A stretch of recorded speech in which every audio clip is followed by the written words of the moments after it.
Welcome into episode 2 of the Yankee Doodle Dandy. I'm your host, Nick Acosta. Today, we're going to be talking about Yankee free agents and whether or not they should re sign with the New York Yankees for 2025. Before we get into that, we do have some news. And the first bit of news is this: the Garrett Cole opt out situation. We've figured out more about what happened. We figured out what is going on. So Garrett Cole obviously opted out of his contract. That was news that had broke over the weekend, last weekend. Well, what happened is that there was no news about it. We thought the Yankees would just surely, add the 10th year, give him, 360 million over the 10 years as opposed to 9 over the 324. Well, the Yankees told Garrett Cole that they were not comfortable doing that. And Garrett Cole's response was, okay, I will stay on then, and will pretend I never opted out. So he keeps the 4 years and 144 million he has left on his contract. The Yankees did reaffirm that, hey, look, we want to make Garrett Cole a Yankee for life, and I understand where they're coming from because he's going to be 30, I believe like 38, 39 when that 10th year would have picked up, and you're not going to pay a guy $36 million at that point in time, especially with the fact that, Garrett Cole now had this injury this year. We know that his strikeout numbers have regressed a little bit. Yes, he's still the ace of this team, and yes, he's still the ace that I trust in, but in 4 years' time, we might be talking about, Luis Heel getting an extension. Maybe he becomes the ace. Maybe the Yankees go out there and sign somebody else, and it's going to be a little different, especially if we have Juan Soto possibly coming back to the Bronx, who's going to command a huge chunk of money. The Yankees are being logical and very smart about this. They knew that they wanted to keep Garrett Cole. They knew Garrett wanted to stay a Yankee. So I think this is best for really the Yankees. The Yankees really won this move. Garrett Cole did not, but I'm very happy that Garrett Cole stayed on board. And I think Garrett Cole also knew that even if he went back out to the market, he wanted to be a Yankee at the end of the day. And he wasn't probably going to find a contract for 4 years, 144 million, or probably even more with a different team that wasn't the New York Yankees. And I think he also just wants to be a Yankee. Obviously, he's been a Yankee fan his whole life. So made the most sense. That's the whole opt-out situation. I'm not going to talk about it again on the channel. I just wanted to have some clarity because when I made that short, it was more like there was still so many different unfamiliar aspects to it and surrounding it. But now we have it cleared up, and Garrett Cole is going to be a Yankee for the rest of his career. So that's very exciting. He's probably just going to start doing CC Sabathia. After the 4 years are up, he'll probably just do 1-for-1 contracts, and he'll start kind of having the Sabathia route where the Yankees pay him less and less over time as he ages. The next bit of news: Hal Steinbrenner is set to meet with Juan Soto sometime, I think next week or the week after. We had heard Steve Cohen had a meeting in place with Juan Soto and Scott Boras, which was always going to be the case. We knew Steve Cohen was going to meet with Juan Soto.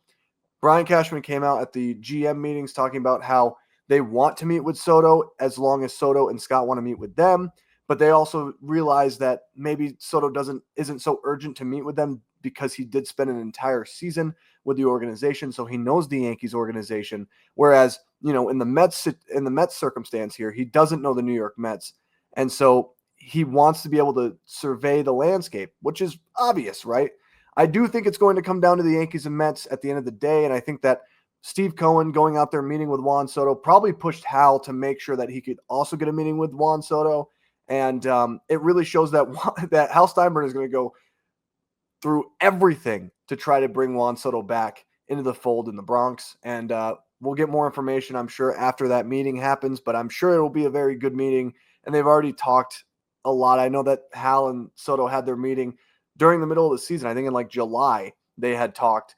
Obviously Hal, I'm sure, expressed how he wanted Juan to stay a Yankee for the rest of his career, and we'll just have to wait and see how it all plays out because it's going to be a while until we have any sort of news on where Juan Soto is going to sign.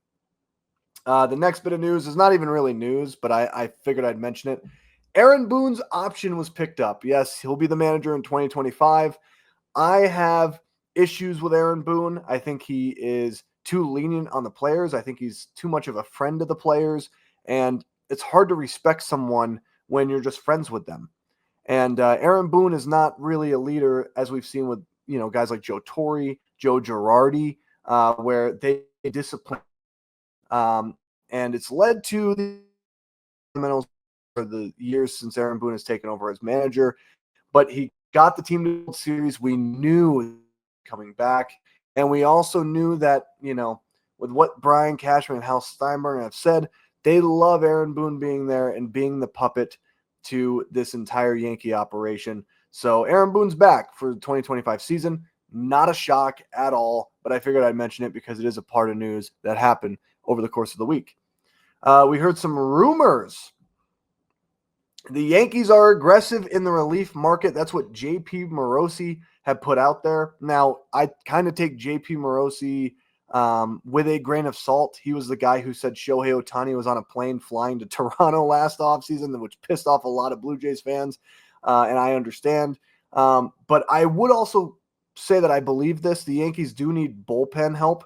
We're going to go over the free agents that they have, but they're losing quite a bit of high leverage relievers this offseason. And so they are going to, explore the relief market. I don't see the Yankees going out and signing a Tanner Scott. I don't see them going out there and signing a Carlos Estevez. But I do think that they are going to try to get someone in this bullpen who can help in the back end, whether that be through the trade market, which I think there's a plethora of guys that we will talk about, in future episodes of this podcast. And I also think that there's a way for the Yankees to maybe even look at trying to sign a guy on a 1-year deal or a 2-year deal who maybe just doesn't have the type of market that they were hoping for. Maybe an a la, Blake Trinan, for example. Maybe they do get into a little bit of a Carlos Estevez or, some type of guy like that, even though I don't think that they're going to do it, but they still could.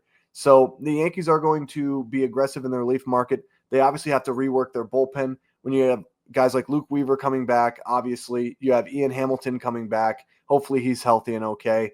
And you're going to have other guys like Tim Meza still on the roster. Do I think he's going to stay next year? I don't think so, but we'll see. So yeah, the Yankees are going to have guys, and they're also going to have young kids that they're going to look at. I think a Will Warren could easily be a guy that they look at to put into the bullpen. Maybe his stuff plays well there. Clayton Beeter only threw one pitch last year, and then he went down with injury after the Yankees set him down to AAA. And, maybe he could be a guy who can be here. Yoendris Gomez, I still really believe in. So they do have some arms, but I think the Yankees are going to be aggressive on the relief market because they have to be. And especially they need to get swing and miss guys. They need to get bullpen arms who can literally strike guys out, because we saw what happened in the playoffs and we saw what happened in the World Series. Even though Luke Weaver was great, Clay Holmes was great, the problem that the Yankees had was that they had to induce the contact, and the Dodgers were able to put the ball in play to be able to score runs, right? The sac flies, the ground balls into weird defensive shifts for the Yankees that we saw all season long. But the fly balls, the sac flies was an issue, and it ended up costing the Yankees. And those were the runs that ended up hurting them when all was said and done. So the Yankees need some strikeout guys, some swing and miss guys that, if a pitcher comes out there and there's like a bases loaded situation with like no outs or 1 out, or you have second and third with no outs or 1 out, you need a guy who can miss bats. And I think that that's something that the Yankees are going to heavily go after this offseason to try to make their bullpen stronger and better for 2025 and beyond. The last bit of news, and then we're going to get into what I wanted to talk about this episode. And I had made a short about this, but I want to have a little bit more of an in-depth perspective on, could Roki Sasaki land in the Bronx? Obviously, Roki Sasaki is going to be posted. We don't know when. Most likely it's going to be for the 2025 IFA class, which I think opens up, like December 15th or something. And then he'll have a 45-day exclusive window to sign with a Major League Baseball team. Now, here's the thing about Roki Sasaki that's different from Yamamoto. That's different from, a Shota Imanaga. The difference is that every team in baseball can afford Roki Sasaki. He is going to be signing a minor league deal. He is 23 years old. If he waited 2 more years, he most likely probably would have trumped what Yamamoto got last offseason from the Dodgers. But he wants to be here early on. So he's going to be a pre-arb guy, and then he's going to be an arb guy, and then he's going to be a free agent sometime probably when he's about 30 years old. And there is a lot of obvious conversation and a lot of obvious speculation that he is going to be an LA Dodger. I believe he will be a Dodger. The Dodgers have Shohei Ohtani, they have Yamamoto, they have so much marketability from Japan that it almost feels inconceivable to think that a Japanese star like a Roki Sasaki is going to come over and play in the States and play for anybody that's not named the LA Dodgers. Now, with that being said, I do think that there's one other alternative to the Roki Sasaki market. I do think that there's one other team that has a very good chance of landing Roki Sasaki, and that team is the San Diego Padres. I think the Padres are probably my second most likely destination for Roki Sasaki if I had to give my prediction because of the Yu Darvish effect. Roki Sasaki is a huge fan of Yu Darvish. Yu Darvish is a great mentor to Roki Sasaki. San Diego is a smaller market. We're hearing rumors that he might be more inclined to pitch in a smaller market because of his personality. And San Diego is a much smaller market than LA. But we've also heard, obviously, that if Sasaki is open and more available than just pitching on the West Coast, that the Yankees, the Mets are two teams that I think people think he would consider. And I agree with that. However, like I'll say again, this guy's going to be a Dodger until it's proven otherwise. Do I think he's going to land in the Bronx? I do not, because if I think the Yankees can give a strong pitch to Roki Sasaki. Obviously, the Yankees have had Masahiro Tanaka. They've had Hideki Matsui. They've had Hiroki Kuroda, who have been very successful playing for the New York Yankees. Hideki Matsui is, he was a World Series MVP. He's, one of my favorite players the Yankees have ever had. Masahiro Tanaka is one of my favorite pitchers the Yankees have ever had. And Roki Sasaki, his favorite player was Masahiro Tanaka. But the reason why I don't think he's going to be a New York Yankee, and not if I take the Dodger element out of it, there's a couple reasons. Number one, I think that the East Coast is not as attractive to Japanese players when you can literally just get on a plane from LA and fly all the way to Japan. Number two, the World Baseball Classic, Roki Sasaki was able to play on the same team with Shohei Ohtani and Yoshinobu Yamamoto, as well as Yu Darvish. And I think that those teams might have the upper hand because he has familiarity there. The Yankees don't have a Japanese player. He'd almost be like a fish, a small fish in this giant pond. And I think that would be maybe a little intimidating for someone like Sasaki, who is 23 years old, who is still raw in some elements and some aspects of his ability, even though his ability is through the roof. This is a guy who is going to be an ace. I think he might even have better stuff than Yamamoto. He throws a fastball that can go from 100, could go up to 102. He throws a nasty splitter. He was dominant in the World Baseball Classic. And I think the other part of this is that if it's true that Roki Sasaki's personality lends to more of a small market team, well, there's no bigger markets than LA and New York. And so I think that would take the Dodgers, the Yankees, and Mets out of it if that was something that he wanted, and he would be more inclined to maybe, pitch for a contender that's like a Texas Rangers, Chicago Cubs, teams like that, San Diego Padres, like I said. I don't think Sasaki is going to be a New York Yankee. I almost want to, I don't want to put a 0% chance out there, but I'm at like a 0.01% chance that Roki Sasaki is going to be a Yankee. I just don't believe it. I think the only Japanese player that has expressed interest in possibly coming over from Japan and playing for the Yankees is Munetaka Murakami, who we'll talk about later. I'm sure he's not going to get posted this year. Maybe he'll be posted next year. But Murakami is a fan of Hideki Matsui. He's talked about how he wants to be on the West Coast. However, the one team he would actually want to play for on the East Coast is the New York Yankees. So I don't think the Yankees are going to get Roki Sasaki. And I think that the Yankees obviously are going to make their pitch to him as to why he should be a Yankee. I just don't ultimately think that it's going to do anything. I think he will be an LA Dodger. So the discussion on Roki Sasaki, I'm sure we'll pick it back up once he gets posted and we hear more rumblings and there's more rumors going on. And I'm sure the Yankees will meet with him and his representation. But I just don't see Roki Sasaki at this moment landing in the Bronx. So for me, I listen to basically nobody on Roki Sasaki. He's going to be a Dodger. He's going to be a Dodger until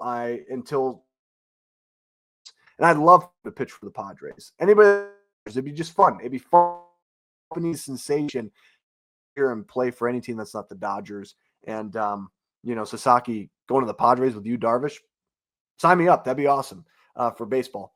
So now we're going to get into the part of the episode that this whole episode is about. Okay, we talked about all the news of the week. I'm sure that there's, I'm not going to talk about the Silver Slugger nominations. I'm not going to talk about, the Yankees extending a qualifying offer to Juan Soto. That was an obvious thing. Obviously, like the Yankees have to safeguard in case Juan Soto leaves. You're left with nothing.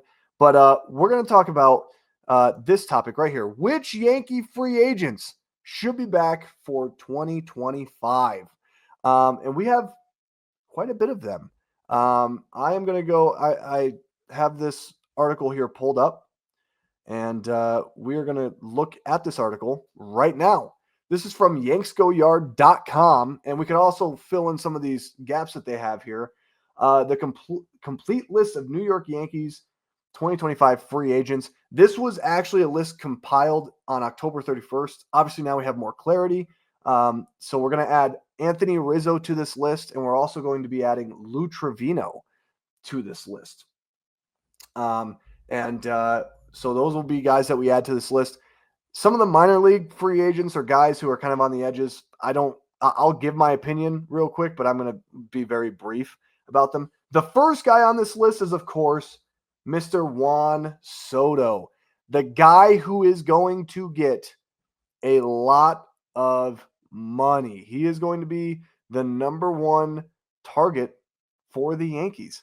Juan Soto, the first free agent we are going to talk about. Obviously, Soto was traded from the San Diego Padres last offseason to the New York Yankees. The Yankees sent a big package for Soto for one season, and it was worth it. They sent Michael King, Kyle Higashioka, Randy Vasquez, and Johnny Brito to the Padres for Juan Soto and Trent Grisham. Grisham is not a free agent. He is under contract for next year. Will he be a non-tender candidate? Possibly. But we're not going to get into that right now. Juan Soto. This is why Juan Soto is going to make a lot of money and going to be the highest paid player not named Shohei Ohtani, and also the highest paid player of recent value because Ohtani's money is obviously deferred. But you look at all this red. This right here is going to get Juan Soto a fat paycheck. But not only this right here, but also the fact that Juan Soto is 26 years old. Soto this year, in 713 plate appearances, he had 41 home runs, 7 stolen bases. Let me see. Let's go to standard here. Juan Soto had 41 home runs, 109 RBIs, 129 walks, which is second in the AL. He was third in the AL in home runs. He was fourth in the AL in RBIs. He had a 288 batting average, which was ninth in the American League. A second in the AL in on-base percentage at 419. He had a 569 slugging, which was third in the American League, and an OPS that was second in the AL to Aaron Judge at 988. Juan Soto is elite. He is one of one. There is no one on this planet like Juan Soto. Juan Soto is also 26 years old. He hasn't even hit his prime yet, and he's already on a Hall of Fame track. This guy's going to be a Hall of Famer.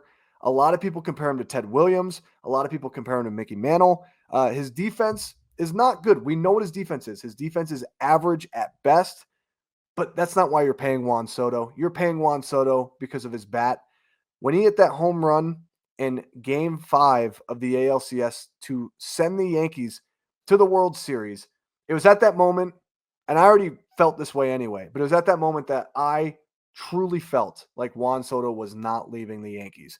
I think Hal Steinbrenner knows that he has to go all out for Juan Soto. I know that Steve Cohen is a huge threat. This is obvious why Steve Cohen wants Juan Soto, because guys like this do not grow on trees. That's why the Mets are going to be in play. The Dodgers are obviously going to be in play. Those are going to be like the two biggest threats, you know, along with the Yankees to sign Juan Soto. The Blue Jays are going to be in play. Maybe the Nationals kick the can.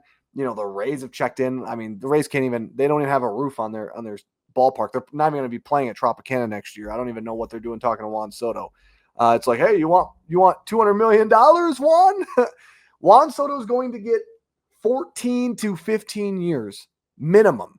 I think 14 years is probably the minimum. I think 16 probably is like the maximum. Like, I wouldn't be shocked if he gets 16, but I think it's really going to be that sweet spot is going to be 14 years. He's going to get over 600 million. I don't know if it's going to go more than that. It just really depends on what Steve Cohen decides to do. And it also really depends on Hal Steinbrenner and, you know, what it's going to take to bring Juan Soto back. Juan Soto should be re-signed by the New York Yankees. The Yankees obviously are making him their top priority this offseason. There is no plan B for Juan Soto. And I'm going to say that right now. There are a lot of people online on Twitter that are losing their minds talking about how the Yankees should not bring Juan Soto back and that they could just, you know, sign an Anthony Santander, maybe sign Pete Alonso, maybe you sign Walker and Santander, maybe you sign Walker and you sign Corbin Burns. Let me tell you in the most simplest terms, Juan Soto is a necessity for the New York Yankees. Without Juan Soto in this lineup, Aaron Judge, again, has no protection, and we've already seen what the postseason is when it's just Aaron Judge to be relied upon. The Yankees will not do anything. They will fail with just Aaron Judge. We've seen this time and time again. I love Jazz Chisholm Jr. He's a great player. Giancarlo Stanton's amazing in October. But Aaron Judge has not been good in October the last couple of postseasons for the Yankees, and the Yankees need Juan Soto. It's the necessity. The Mets, they want Juan Soto. They don't need Juan Soto. They were 2 games away from a World Series without Juan Soto. But obviously the want is going to be there. Teams should want this guy, and it's going to almost feel like it's a necessity for teams because of how good Juan Soto is. So I do think it's going to come down to the Yankees and Mets. And ultimately, I see him coming back to the Yankees. I see Hal Steinbrenner getting it done.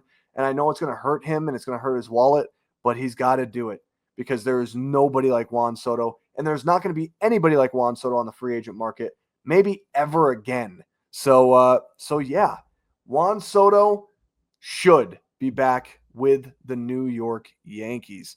Let's go back here to this list because the next name is another name that oh,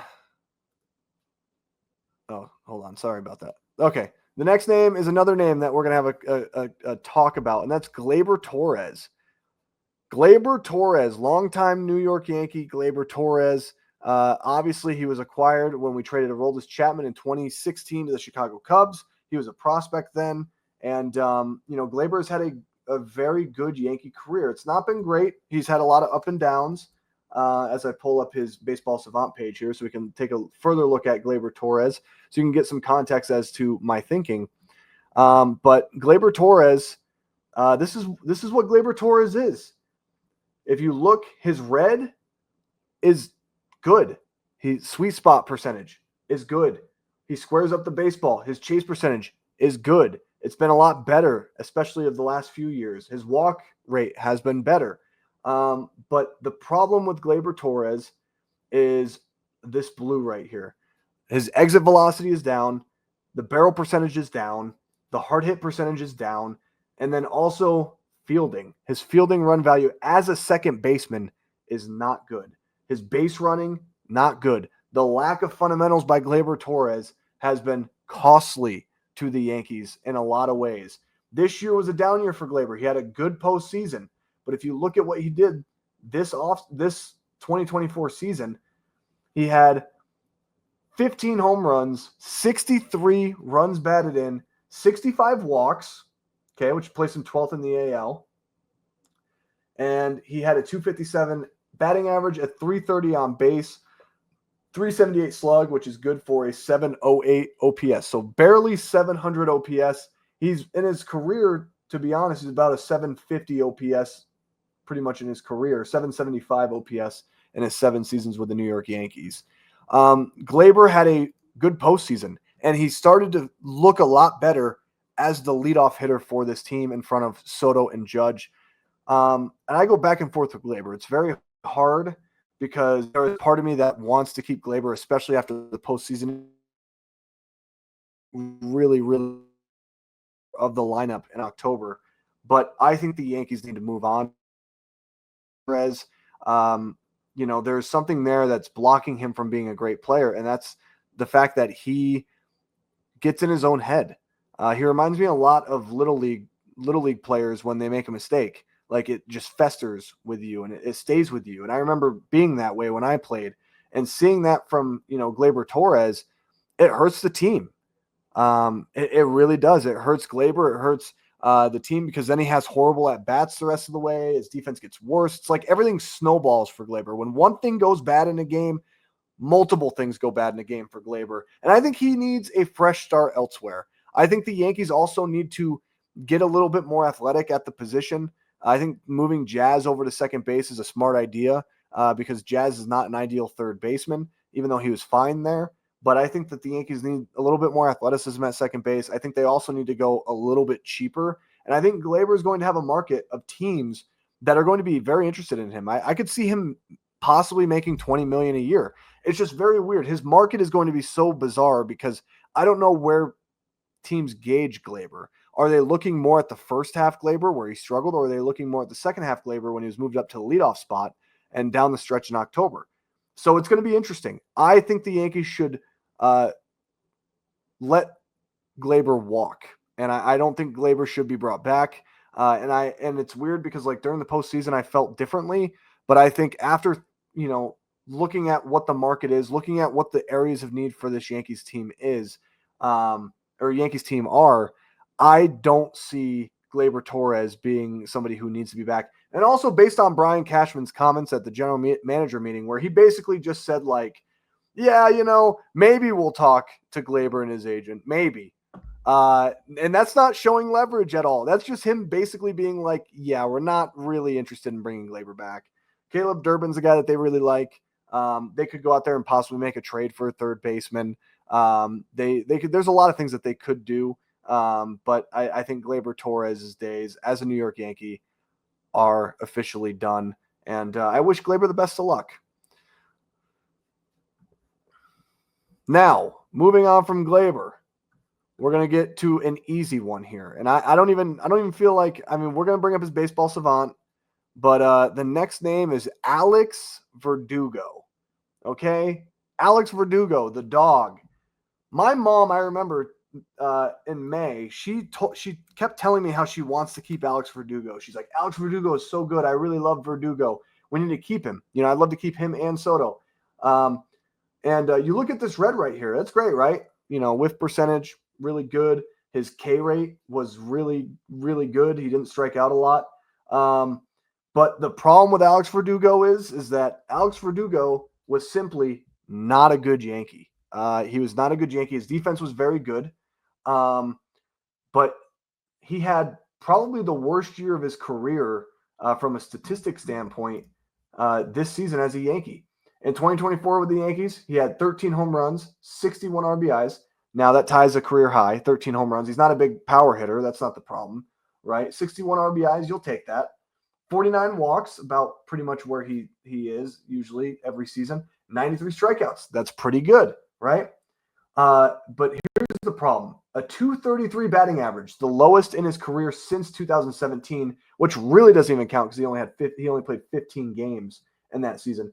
A 291 on base percentage coming from seasons where he had 367, 351, 328, 324, 291. Like 291 sticks out like a sore thumb. His on base percentage was awful this year. Slugging percentage was at 356. That's the second lowest of his career. And then a 647 OPS. Not very good. That's not a good OPS whatsoever. The problem I have with Alex Verdugo is this. He's not going to cost a lot. Okay. So a lot of people might assume, you know what, if we miss out on Juan Soto, Alex Verdugo is a great guy to bring back. No. Alex Verdugo was at one point in the middle of this Yankee lineup and got moved all the way down to the 9 spot in the lineup. And the only reason why he played over Jason Dominguez is because Jason Dominguez struggled defensively. Alex Verdugo, his big thing that he would do every game, he'd just have a soft ground. He'd hit a soft ground ball to the right side of the infield. I don't know how he had to have broken a record for how many times he rolled over a ball to the right side of the infield, either to second base or first base. Doesn't really matter. Pick your poison. Verdugo just is not it. I love his personality. I love his flair. I love the fact that he loved being a Yankee, and this was his favorite team he ever played for. But Alex Verdugo needs to have a bounce back season somewhere else. I look at a team like the Mets, actually, as a very good destination for him. I look at a team like the Pirates, who are going to need some offense, especially from their outfielders. I think that's a good destination for him. I think that there is a team out there, the Reds. I mean, there are teams out there, I think, that would give Alex Verdugo a 1-year deal, maybe even a 2-year deal. Let's get crazy and give him a 2-year deal. I think that there are a plethora of small market teams that are interested in Verdugo that could possibly help turn him around a little bit. I mean, I wouldn't be surprised if he goes to the Tampa Bay Rays and unlocks something. But Alex Verdugo as a New York Yankee, his days should be done. New York Yankee, no, I love that you love Aaron Judge and you're good friends with Judge. And it was, I loved your energy and your personality, but the Yankees are going to move on, as they should. Because even if we miss out on Juan Soto and we don't, and say he does sign with the Mets, there are other options that are so much more impactful on the offensive side than Alex Verdugo. Okay. Now, next we're going to look at Clay Holmes. I was clicked the wrong thing. There we go. Clay Holmes. Remember when Clay Holmes was the closer of the New York Yankees? What a 2.5 year span that was, right? Or I guess a 1.5 year span of that. Or actually year and 5 months. It was like, more than a half of a season. Clay Holmes. Clay Holmes is a free agent. And I don't think Clay Holmes' market is going to be crazy. I don't think it's going to cost a ton. And if you look at his Baseball Savant, StatCast loves him, and I'll show you exactly why. Look at those. Look at all that red. StatCast loves Clay Holmes. And to be fair, Clay Holmes probably gets a bad rap because he should not be a closer, and the Yankees realized that. He had 30 saves this year, but he also had a lot of blown saves. And you look at all that red. Look at his fastball velo. Look at his ground ball percentage at the 100th percentile. The dude induces a ton of ground balls. A lot of hitters don't barrel the ball off of him. His strikeout percentage was a lot higher, actually, than I thought it was going to be. He had a pretty good whiff rate. But the problem is he's not a swing and miss guy, not as much as you'd think. And then you look at his actual numbers. He had 30 saves. And I think he blew like 12 saves, so it's like 30 for 42, something like that. 30 saves was good for 4th in the American League, but the Yankees kept him in as the closer for far too long. They got him from the Pirates back in 2021 when he was an unknown guy. No one knew who he was. But he had a 3.14 ERA, 67 appearances out of the pen, 63 innings pitched. He gave up 4 home runs. He walked 22. It felt way more than 22 walks. He struck out 68 in 63 innings. Clay Holmes is going to have a market. There's going to be a team that goes out there and overpays for Clay Holmes and maybe tries even converting him back into a closer. I think Clay Holmes' days as a Yankee are done. I think the Yankees don't really spend money on relievers unless you basically take a team discount in a sense. And I don't see Clay Holmes taking a team discount. He's still 31 years old. He's going to get whatever bag he can get that gives him the highest amount of money possible because, relievers are very fickle and, they could be great one year and then they could be horrible the next year. That's the whole point of the, relieving the relief market. So I think Clay Holmes is going to find a home elsewhere. I think the Yankees are going to move on And I wish Clay Holmes the best of luck. And whatever team gets him, use him as an eighth inning guy. Don't use him as a closer because he's not a closer. Okay, he's a very good seventh, eighth inning guy. He was great in the postseason, but the Yankees are going to move on and they're going to find a relief pitcher that is cheaper. And Matt Blake can turn another guy into a Clay Holmes. Look at Luke Weaver. Luke Weaver was elite last in the postseason, and he was a failed starter for years. So the Yankees are going to go out there and do that type of thing yet again. All right. The next guy we're going to get into is Tommy Kahnle. Okay, Tommy Kahnle. This guy right here, the king of changeups, the guy who threw like a record, had to have been a record, like 56 changeups in a row in the playoffs, something crazy like that. Tommy Kahnle is a guy who is weird for me because I love Tommy Kahnle, but I also sometimes don't like Tommy Kahnle. And Tommy Kahnle had a really nice heartfelt message. He is a streamer in the offseason, and Tommy Kahnle basically said, like, he always sees himself as a Yankee, no matter where he goes. Like, he'll always be a Yankee in his heart. And the interesting thing about Tommy Kahnle is that I think Kahnle would take a hometown discount based on what he said in his. He was down for a hometown discount, and on that basis alone, I think Tommy Kahnle possibly should come back. If you look at his baseball savant, he doesn't have enough data here to be able to kind of show you where he's at. Granted, it can kind of give you some type of basis on a projection. But if you look at what he did, let's just take a look at his standard numbers. In 2024, he had a 2.11 ERA in 50 appearances, 42 and 2/3 innings pitched. He gave up 5 home runs all season, walked 19, struck out 46. He's not a strikeout guy. He's a big ground ball, machine. Soft pop-ups with that changeup. And the thing about it is he uses the changeup 73% of the time, and it averages at 87 miles an hour. He has a fastball, but you never really see his fastball. And then you forget that he has a slider and a sinker because he never uses them at all. Tommy Kahnle, based on what I just said, the fact that he had a very nice heartfelt message in Discord, I don't even think that's why I take him back. But I think the Yankees are going to look for a lot of different pen arms. And I think having a guy like a Tommy Kahnle who's been on this team for years, who knows the ins and outs of the organization, who's been with the organization, this is his third go-around that he's going to be done with. So having a guy like that who can, be a leader in the clubhouse to some of the other young relievers that we have, whether that be the Yoendris Gomez's of the world, the Clayton Beaters, maybe even Will Warren if the Yankees convert him to a reliever at some point, is a very good option to have. And Tommy Kahnle is 35 years old. He's not getting younger. I think he will take a 1-year deal. And I don't think it's going to be more than, a few $1 million. I don't see a team giving him like a $5 or $6 million deal.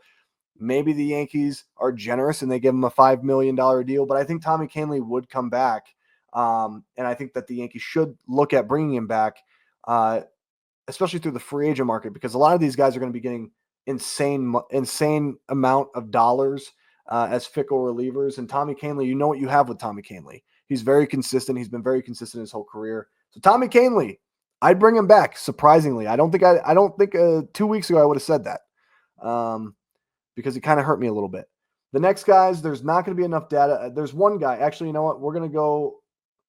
Let's go through guys here that actually mean something, I think, a little bit more than some of the minor league guys, because I don't really kind of care about the minor league guys. I'm not going to lie. Maybe I'm a little harsh. The next guy we're going to look at, though, is a free agent that I'm shocked is still a free agent right now, because I thought the Yankees would have already re-signed him, and that's going to be Tim Hill. I want Tim Hill back. Tim Hill, they got him off of waivers from the worst team ever in baseball history, the Chicago White Sox. And look at what he did. 100% ground ball percentage. He had a great extension. Barrel percentage was also elite. His walk percentage was very good. His chase rate, very good. He does not throw the ball hard. His forcing fastball averages 91 miles an hour, and he throws it 26% of the time. It's his sinker that he throws 69% of the time. That is pretty nasty. His slider is pretty nasty. Tim Hill is a guy who I want the Yankees to re-sign because the Yankees found something in Tim Hill. They found a guy who was on a horrible White Sox team that had uh, no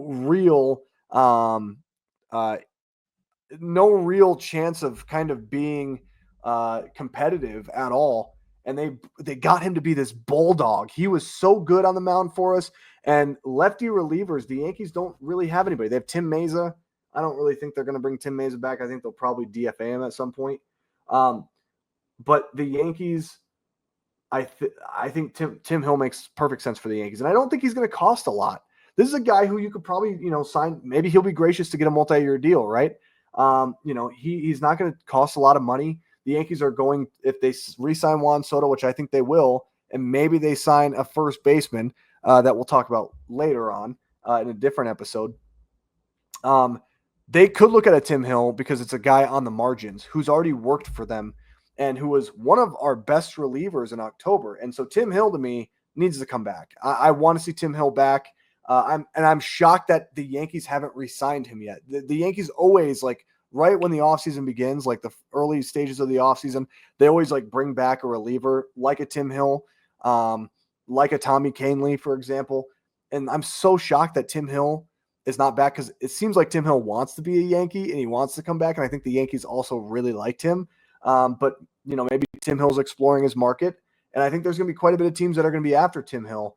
Because I don't think he's going to command a lot of money, and he's very durable and he's really good. So Tim Hill, please, Yankees, bring back Tim Hill. I really like Tim Hill, and I think he was a perfect fit for the Yankees and what we're doing. And in terms of ground ball merchants, that's a guy you actually want as a ground ball merchant. Then the last guy I'm going to bring up on Baseball Savant, and then we'll just kind of talk about guys generically without having to look at their stuff. Is going to be a guy who it's going to be hard for a lot of people, I think, because I think this guy is going to leave. I think his days as a Yankee are over, and it's going to be very hard for me because this is a guy who I absolutely adore as a person. Everything he's been through as a baseball player, he's been one of the guys who I love watching. But we're going to have the conversation right now about Anthony Rizzo.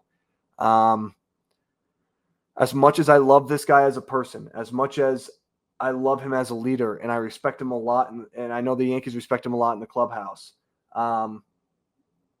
This just, as a first baseman on a championship contending team, this is not good. This is just not good. And look, Anthony Rizzo is someone who I will always admire a lot. He had 8 home runs this year. He wasn't healthy for a lot of the season. 228 batting average, 301 on base percentage, a 335 slug, 636 OPS. He'd tell you that he was not good. And it's a tough conversation to have because Anthony Rizzo's well loved. When the Yankees traded for him back in 2021, everyone was really excited about it because Joey Gallo was obvious that the Yankees were going to go after a guy like Joey Gallo because we had heard all of the rumors about Joey Gallo. And everyone thought Anthony Rizzo was going to get traded maybe to the Red Sox, in some type of sense, maybe to a team like the Dodgers. We didn't really think Anthony Rizzo, who was a lifelong Chicago Cub, was going to come to the Yankees. I just didn't see that being the case. And then when the Yankees traded for Anthony Rizzo, I was ecstatic. I was shocked. I couldn't believe it. I called my mom. I was like, I can't believe they just got Anthony Rizzo. Like, that's awesome. My brother was super pumped about it.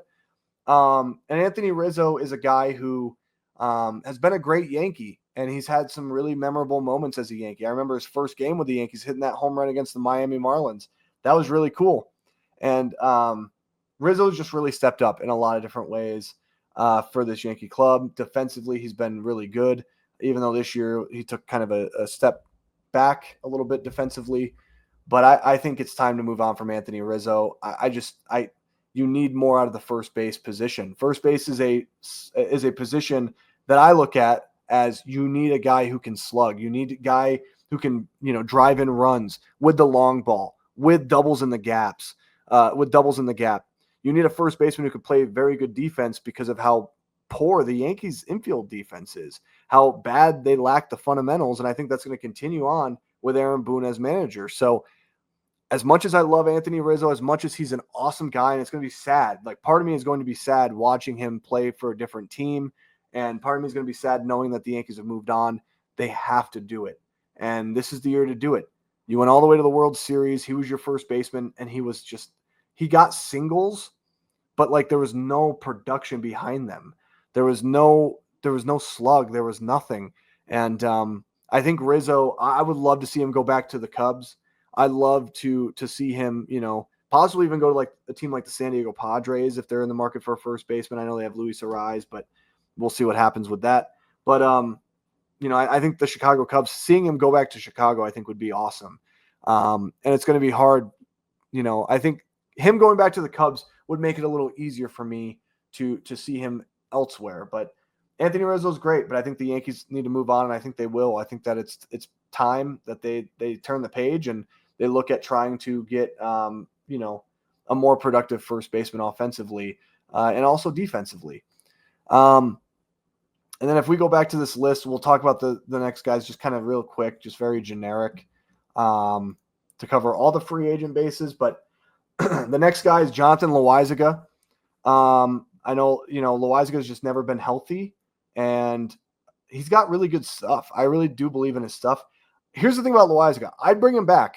I'd bring him back on, 1 year prove-it deal, maybe even a minor league deal just because of all the injuries, and see if he can kind of get back to, being what he was when he was healthy, some type of capacity. But I can understand if the Yankees decide to move on from him. I just think that the Yankees would be able to pick him up on like a 1 year, $2 million deal like they did with Luke Weaver, 1 year, $1 million deal. Like they're the New York Yankees. They have money, and $1 million, $2 million is nothing to the Yankees. So I would love to see Jonathan Loaisiga come back and get an opportunity to come back. If it doesn't work out, it doesn't work out. But it's a low risk, high reward type of play. And he's a guy who is a very good reliever and a high leverage reliever when he's healthy. Nick Burdi, I know the Yankees really like his stuff. I have zero kind of care if he comes back. I'll say for the sake of this video, I'll say why not bring him back on a minor league deal? The Yankees love his stuff. I mean, if you like his stuff that much and, clearly Matt Blake feels like he can tap into it, bring him back on a minor league deal. Phil Bickford. No. Goodbye, Phil Bickford. He was not good. And, the Mets tried him out. He was not good for the Mets. He was a Dodger for a while, not good with the Dodgers. Phil Bickford, bye-bye. Tanner Tolley doesn't really impact me. I don't really kind of care in a sense, but I'll say no, just because I think the Yankees have younger guys that they should give minor league opportunities to be out of their bullpen. Lou Trevino, the Yankees declined his $5 million team option, which made a lot of sense in the world. It's time to move on. I think Lou Trevino I don't know if he's going to be able to really ever recover and pitch again, but I think the Yankees do need to move on, and they will. Give that opportunity to someone else. And $5 million is a lot of money. So it's for a guy who also did not pitch at all last year, and I don't even think even sniffed AAA with all his injury issues that he has and his injury history. There is no chance the Yankees were picking that up. So yeah, that's every Yankee free agent. We covered all of them. Let me know what you guys think down below in the comments. Who would you bring back? Who would you not bring back? Maybe your list is different than mine. And I think if there's one free agent that the Yankees need to bring back, his name is Juan Soto. That is the most important guy to bring back. Everyone else at that point, I don't want to say doesn't matter, but it's really Juan Soto. Juan Soto offseason, you got to bring Juan Soto back, whatever it takes. But anyway, guys, that is going to be it for episode 2 of the Yankee Doodle Dandy podcast. I will be here if there's any breaking news, whether that be making YouTube shorts for any small little news that kind of comes out that I feel like is noteworthy. If there's any big news like signings or a trade or anything like that, I will probably make a YouTube short first because I won't be available during the day. And then I'll most likely come on and record a video at night to be able to break down everything. Yankee related in terms of those news. So definitely keep tabs on that, on any Yankee news that happens, anything that breaks, you'll be able to hear it here first. I am very bad at doing this, but if you like what you watch, make sure you hit that thumbs up button, subscribe to the podcast. I'm just starting out, but it would be nice to be able to, build a nice Yankee community here where we can talk about the Yankees in a very civil manner and be able to have disagreements with one another if we don't see eye to eye on certain things that the Yankees should do. If you're a fan of another team, make sure you subscribe to the podcast. I'd love to hear your thoughts on your team. We can have some conversation in the comments about your team and what I think that maybe they should do this offseason. But anyway, guys, thank you so much for watching this episode. And I'm enjoying doing this. I love being able to talk about the Yankees.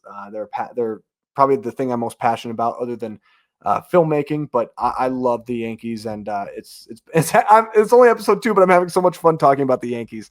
But anyway, guys, thank you for watching, and I will see you guys for sure next Monday for episode 3 of the podcast, where I'll have a different topic that we'll discuss, along with some Yankee news and breadcrumbs and rumors and all that good stuff. But yeah. So long.